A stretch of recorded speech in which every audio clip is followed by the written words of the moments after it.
প্রথম আরম্ভে সমস্ত মন থেকে বিশ্বাস করেছিলুম ইউরোপের অন্তরের সম্পদ এই সভ্যতার দানকে। আর আজ আমার বিদায়ের দিনে সে বিশ্বাস একেবারে দেউলিয়া হয়ে গেল।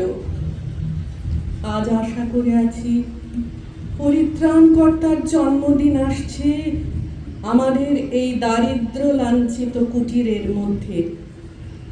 অপেক্ষা করে থাকব সভ্যতার দৈব বাণী সে নিয়ে আসবে, মানুষের চরম আশ্বাসের কথা মানুষকে এসে শোনাবে এই পূর্ব দিগন্ত থেকে।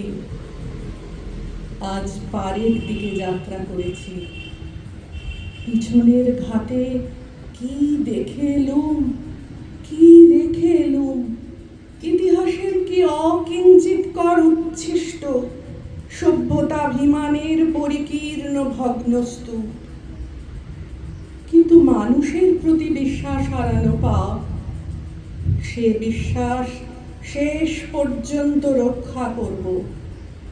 আশা করব মহাপ্রলয়ের পরে বৈরাগ্যের মেঘমুক্ত আকাশে ইতিহাসের একটি নির্মল আত্মপ্রকাশ হয়তো আরম্ভ হবে এই পূর্বাচলের সূর্যোদয়ের দিগন্ত থেকে। আর একদিন অপরাজিত মানুষ নিজের জয়যাত্রার অভিযানে সকল বাধা অতিক্রম করে অগ্রসর হবে তার মহৎ মর্যাদা ফিরে পাবার পথে। মনুষ্যত্বের অন্তহীন প্রতিকারহীন পরাভবকে চরম বলে বিশ্বাস করাকে আমি অপরাধ মনে করি।